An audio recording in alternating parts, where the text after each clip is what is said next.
Welcome, my amazing friends. Today's story is not just another biography. It's a journey into history, a tale of power, ambition, and destiny. This story is not just about any man.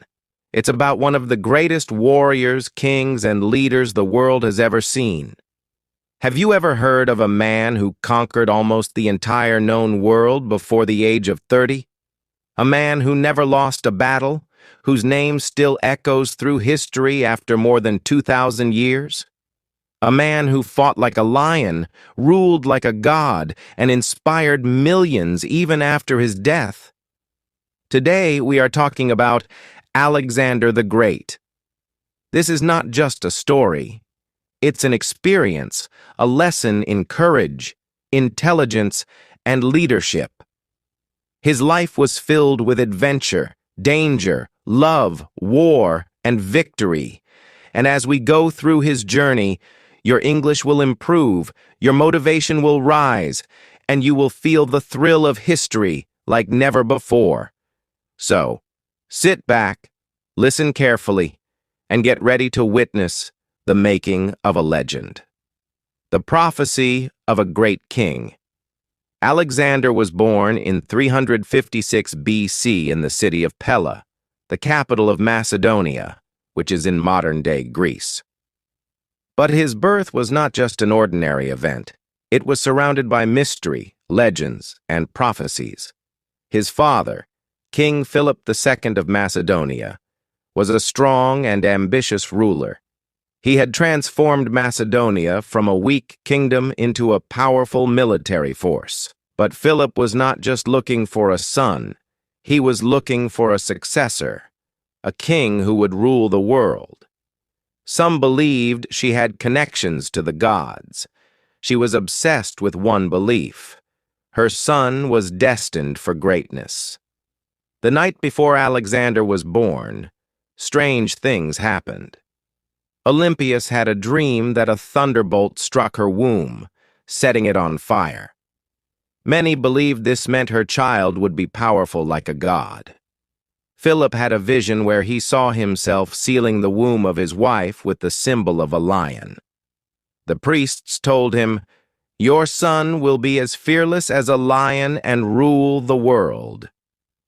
On the day Alexander was born, the temple of Artemis, the goddess of war and hunting, was burned down in Ephesus. Many believed this was a sign that a mighty force had entered the world. People started whispering, this boy was not just a prince, he was a warrior chosen by the gods. From the moment Alexander could walk, his training for greatness began. Unlike ordinary children who played with toys, he played with swords and shields. His mother told him daily, "You are not like other children. You are meant to rule." Philip wanted his son to be not only a great warrior, but also the wisest man in the world. So he brought the best teachers for him.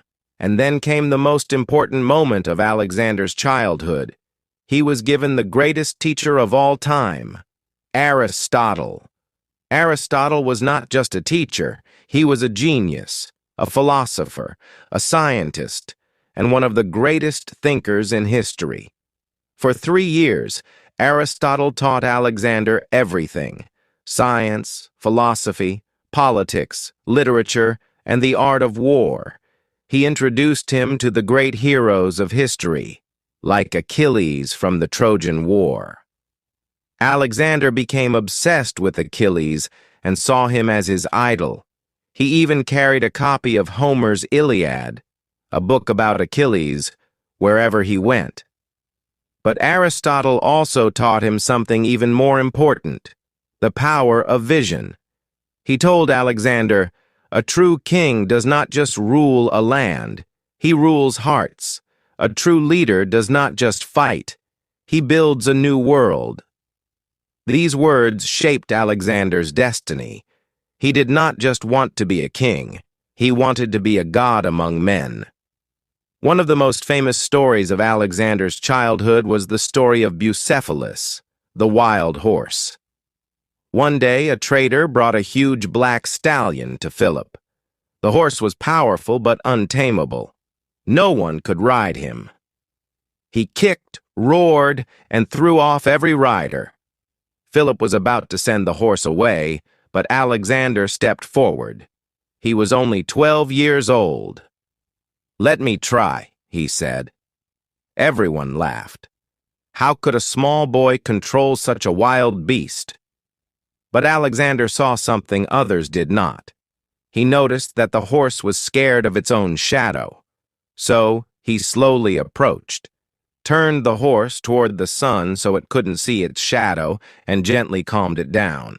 Then he jumped onto its back and rode it like a true warrior. The crowd went silent. Philip, his father, was shocked. He ran to Alexander, hugged him, and said, "My son, Macedonia is too small for you. You must find a kingdom that matches your greatness." This moment proved that Alexander was not just a prince, he was a leader, a warrior, and a legend in the making. At the age of 16, Alexander was no longer just a student. He became a commander in his father's army. Philip had many enemies, and he needed a strong army. He trusted Alexander to lead men into battle, and Alexander never disappointed him. He led his troops with intelligence, courage, and strategy. While other commanders used brute force, Alexander used his mind. He studied his enemies, predicted their moves, and struck with perfect timing. The soldiers loved him. They didn't just see him as a prince. They saw him as a leader who could take them to victory. But then, everything changed. When Alexander was 20 years old, his father Philip was assassinated. No one knew who did it, but some suspected it was Olympias, his own mother, who wanted Alexander to take the throne. Suddenly, Alexander was not just a prince, he was the king of Macedonia. And he had a choice: stay in Macedonia and rule a small kingdom, or take his army and conquer the world. What did he choose? The world. The moment Philip died, chaos erupted in Macedonia. Many powerful men thought that Alexander was too young to be king. They wanted to take the throne for themselves. Some of Philip's closest generals, nobles, and even nearby kingdoms saw this as their chance to attack Macedonia and destroy the royal family. But they didn't know who they were dealing with. Alexander was not an ordinary king. He didn't waste time mourning his father. Within days, he took control. He declared himself king of Macedonia and made it clear he would not tolerate rebellion.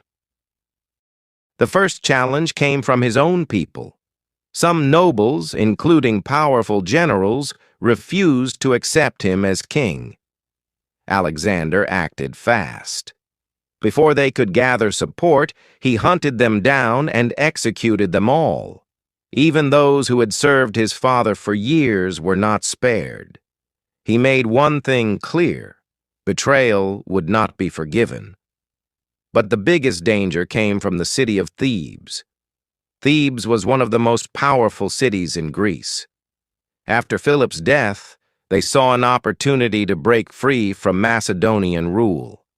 They gathered a huge army and declared war on Alexander. They thought the young king would be weak and scared. They were wrong. Before Thebes could attack, Alexander marched his army straight to their gates.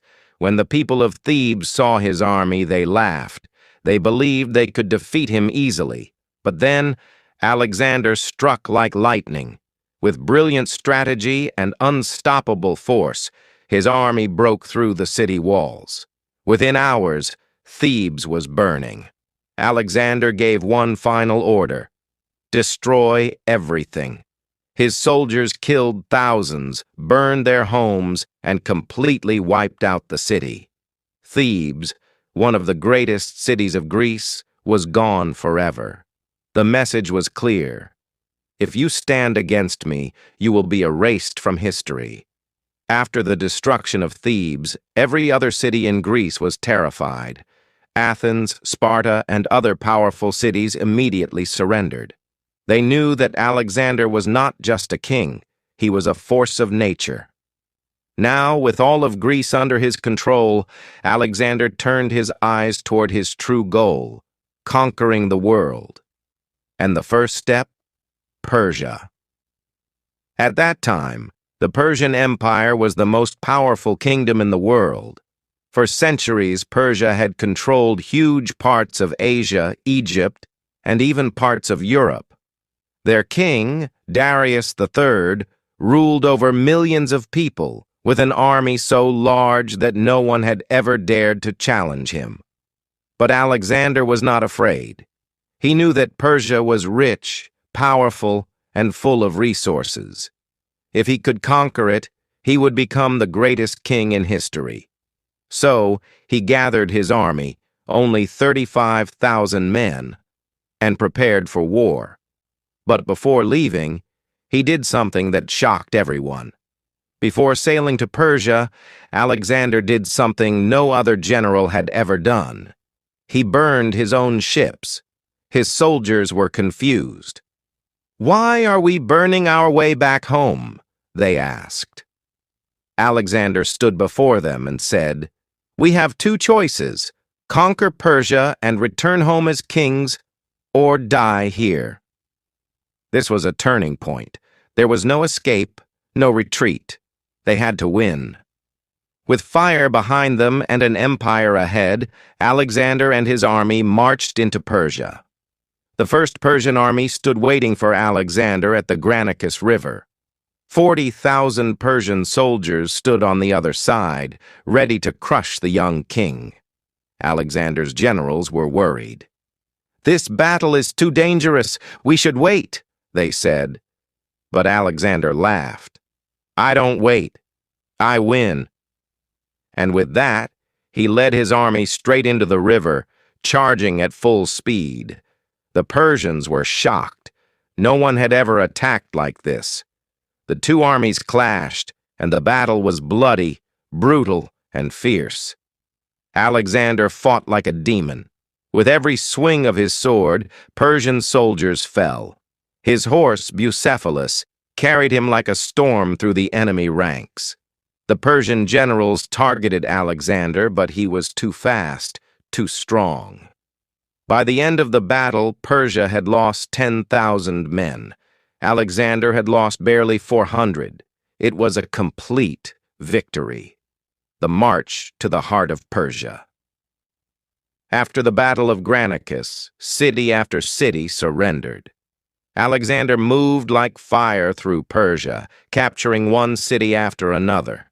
The news of his victory spread all the way to King Darius III. Darius was furious. "Who is this young fool who dares to challenge me?" he shouted. He gathered the largest army Persia had ever seen, more than 250,000 soldiers. This was the biggest challenge of Alexander's life, but he was not afraid. As he stood before his men, he said, "We are not just fighting for victory. We are fighting for history. We are fighting to become legends." Instead of chasing Darius immediately, Alexander turned south toward Egypt. Egypt was a rich and powerful land, but the people there were tired of Persian rule. They hated Darius III. So, when Alexander arrived, something surprising happened. There was no war. The Egyptians welcomed him as a hero. They believed he was sent by their gods to free them from Persian rule. In Memphis, the capital of Egypt, the priests crowned him Pharaoh, the ruler of Egypt. Alexander, always thinking ahead, visited the famous Oracle of Siwa, a mysterious temple in the desert. The priests there called him the son of Zeus, meaning he was chosen by the gods. This only made him more confident. He now believed he was destined to rule the world. Gaugamela, 331 BC. Now, it was time to end Persia forever. In 331 BC, Alexander marched east to find Darius III. They met at Gaugamela, a vast open battlefield. This was the most important battle of Alexander's life. Darius had over 250,000 soldiers, the biggest army Persia had ever seen. His soldiers stood in perfect lines, stretching far into the horizon. He had war elephants, chariots with spinning blades, and heavily armored Persian warriors.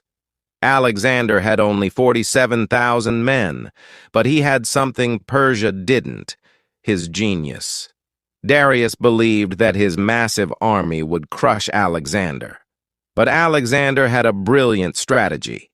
He tricked the Persians by moving his troops to the right, forcing Darius's army to break formation. In that moment of confusion, Alexander saw an opening. He charged straight at Darius himself. Darius, in fear, turned and ran away. The mighty Persian king, ruler of the greatest empire in the world, was running for his life. Without their king, the Persian army collapsed. Thousands of Persians were killed, and the rest surrendered. With this victory, Alexander became the ruler of the Persian Empire. Babylon, Susa, and Persepolis, Persia's richest cities, fell into his hands. In Persepolis, the grand capital of Persia, Alexander did something shocking. To send a message that Persia was gone forever, he burned the entire palace of the Persian kings. Flames rose high into the sky, and the once mighty empire was now nothing but ashes. After the glorious victory at the Battle of Gaugamela, Alexander stood at the peak of his power. Persia had fallen, and the young king from Macedonia was now the ruler of the greatest empire the world had ever seen. But his journey was not over. He wanted to expand his empire even further, to the very edges of the known world. However, power brings enemies, not just on the battlefield, but from within. Now we will uncover the conflicts, betrayals, and controversial decisions that shaped his final years. After losing at Gaugamela, Darius III, the Persian king, fled east, hoping to gather more troops and reclaim his throne.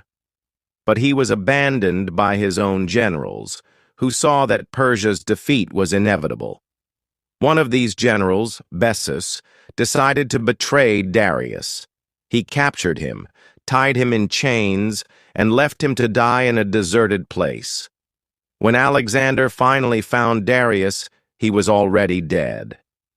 This was not the victory Alexander wanted. He had hoped to capture Darius alive and prove his superiority in battle. Instead, the Persian king had died a humiliating death.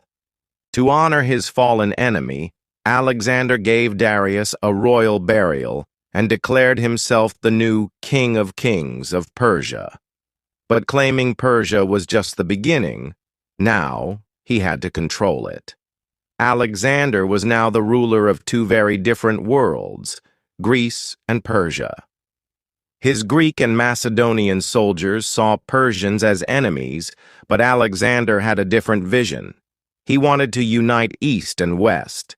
To do this, he started adopting Persian customs, such as wearing Persian royal robes instead of Greek clothing, following Persian court traditions like proskynesis, where people bowed before the king, marrying a Persian princess, Roxana, to symbolize unity. His Greek soldiers hated these changes. They felt betrayed, believing their king was becoming more Persian than Macedonian. One of his closest friends and generals, Clitus the Black, openly criticized him, saying, "You have forgotten who you are. You are a Macedonian, not a Persian king." Alexander, drunk and enraged, grabbed a spear and killed Clitus with his own hands.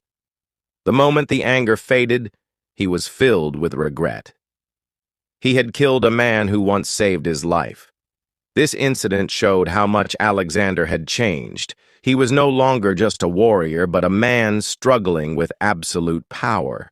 As Alexander's empire grew larger, his paranoia grew stronger. One day, his men discovered a secret plot to assassinate him. Among the suspects was Philotas, the son of Parmenion, one of Alexander's most loyal generals. When confronted, Philotas denied the accusations, but Alexander did not trust him. He ordered Philotas to be tortured and executed. This was not enough. Parmenion, Philotas's father, was still a powerful general commanding Alexander's forces in Persia. Alexander feared that he might take revenge, so he made a cold decision. He ordered Parmenion's assassination as well. This shocked the army. Parmenion had been like a father to Alexander, yet he had him killed without proof of betrayal. This was the moment when Alexander's rule became absolute. He no longer tolerated any opposition, not even from his oldest and most trusted allies. Even after ruling the largest empire in history, Alexander was not satisfied. He wanted more. His next goal? India. In 326 BC, Alexander crossed into the Indian subcontinent, where he faced his toughest battle yet, the Battle of the Hydaspes River against King Porus. Porus's army was different from any enemy Alexander had faced before. They rode into battle on war elephants, massive creatures that terrified even Alexander's strongest warriors. But Alexander, as always, was a master strategist. Instead of facing the elephants head-on, he used speed and deception to outmaneuver Porus's army. After a long and brutal battle, he emerged victorious. But instead of killing Porus, Alexander was impressed by his bravery. When he asked Porus how he wanted to be treated, the Indian king replied with dignity, saying, "Like a king." Alexander, seeing a warrior as fierce as himself, not only spared Porus but made him an ally. This victory opened the gates to further conquest. But there was one problem. His own army refused to go further. After years of war, Alexander's soldiers were exhausted. They had marched over 17,000 miles, fought in countless battles, and endured extreme conditions. When Alexander wanted to push further east, they refused. They wanted to go home. Alexander was furious. He tried convincing them with speeches, reminding them of their glory and victories. But for the first time, his words had no effect. Even the greatest leader in history could not change the will of tired men. He had no choice but to turn back. This was the first and only time Alexander faced true defeat, not from an enemy, but from his own people. On the way back to Babylon, Alexander's army suffered greatly. They crossed the harsh deserts of Persia, where thousands of soldiers died from thirst and starvation. When Alexander finally returned to Babylon in 323 BC, he was not the same man. His body was weakened by years of battle. His mind was restless, knowing he had not conquered the whole world. His empire was too large, and ruling it became a bigger challenge than winning it. Then, one night, at the age of just 32, Alexander fell ill. For days he lay in bed, unable to speak. His generals gathered around him, asking, "Who will rule after you?" According to legend, Alexander whispered his final words, "To the strongest."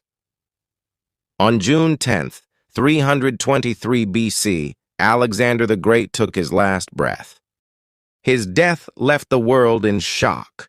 No one knew who would rule next, and soon chaos erupted. But even though Alexander was gone, his impact never faded. This created a massive power struggle among his top generals, known as the Diadochi, Greek for successors. At first, they pretended to rule together, but deep down, Each general wanted absolute power. Soon the empire broke into pieces, leading to years of brutal wars. The empire was eventually divided into 4 major kingdoms, ruled by his generals. 1. Ptolemy I took Egypt and started the Ptolemaic dynasty, which lasted for 300 years. 2nd Seleucus I controlled Persia and parts of India, forming the Seleucid Empire. 3rd Antigonus I ruled Greece and Macedonia, but his kingdom didn't last long. 4th Lysimachus took Thrace, modern-day Turkey, but his rule was short-lived. Alexander's dream of a united empire was gone, but his influence was far from over. Even though his empire was divided, one thing remained: his vision of spreading Greek culture. This era is known as the Hellenistic period, where Greek ideas, language, and customs mixed with local cultures across the world. Some of his greatest contributions include: 1. The Greek language became a global language before Alexander. Greek was mostly spoken in Greece. After his conquests, Greek became the international language of trade, politics, and learning. Even centuries later, Greek was used to write the New Testament of the Bible. 2. The city of Alexandria, a center of knowledge. One of Alexander's greatest ideas was building new cities in the lands he conquered. The most famous was Alexandria in Egypt, which became the intellectual and cultural capital of the ancient world. It had the largest library in history, the Library of Alexandria, where scholars from all over the world studied science, philosophy, medicine, and literature. 3. The influence on science and mathematics. Alexander's empire connected the East and West, leading to major scientific advancements. Famous Greek scientists like Archimedes, Euclid, and Hipparchus made discoveries that still affect us today. Euclid's Elements became the foundation of modern geometry. 4. The spread of Greek art and architecture. Greek-style temples, statues, and theaters were built across the empire. Even in India, Greek art influenced Buddhist sculptures, Gandhara art. Alexander never forced people to abandon their cultures, but he introduced Greek ideas everywhere he went. Alexander became a role model for many great leaders throughout history. Julius Caesar, Rome, 100 to 44 BC. The most famous Roman leader, Julius Caesar, admired Alexander.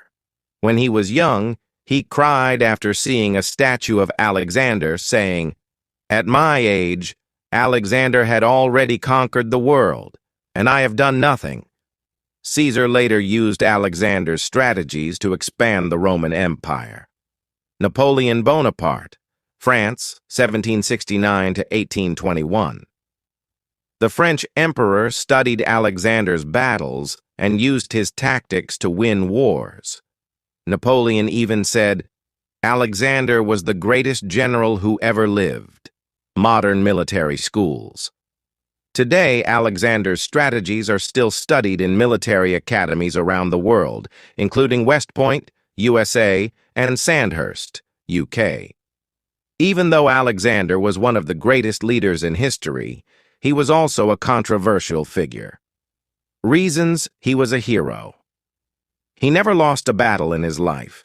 He spread Greek knowledge and culture across the world. He treated defeated enemies with respect, like King Porus in India. He had a vision of unity between East and West by marrying Persian and Indian women. Reasons he was a villain. He killed thousands of innocent people in his conquests. He executed his own friends and generals when he suspected betrayal. He became more paranoid and ruthless in his later years. Was he a hero or a villain? That depends on how you see him. But one thing is clear: his impact on history is unmatched. Alexander's death is still a mystery. Historians have different theories. Natural illness, typhoid fever, or malaria. He had high fever and severe pain. Poisoning. Some believe he was poisoned by his own generals who feared his growing power. Autoimmune disease. Some modern doctors think he had Guillain-Barré syndrome, which paralyzed him before death. No one knows the truth. But what we do know is that his legend never died. Alexander died young, but his story still teaches us powerful lessons. Dream big. He was just a boy from a small kingdom, but he believed he could rule the world, never give up. He faced impossible challenges, but he always found a way to win. Be open to new ideas. He respected different cultures and learned from them. Power comes with responsibility. His downfall came when he let power consume him. He was not perfect. No one is. But his name will live forever. Even 2,300 years after his death, Alexander the Great is still remembered. His cities still exist. Alexandria in Egypt, Kandahar in Afghanistan. His military tactics are still studied. His influence shaped the world we live in today. Many conquerors came after him, but none left a legacy as powerful as his. That is why he is called Alexander the Great. Alexander's story is not just about war, it's about ambition, leadership, and the power of dreams. If a young boy from Macedonia could conquer the world, then you, too, can achieve great things. Dare to dream, dare to fight for your goals, and most importantly, never give up. Because history remembers those who dare to be great.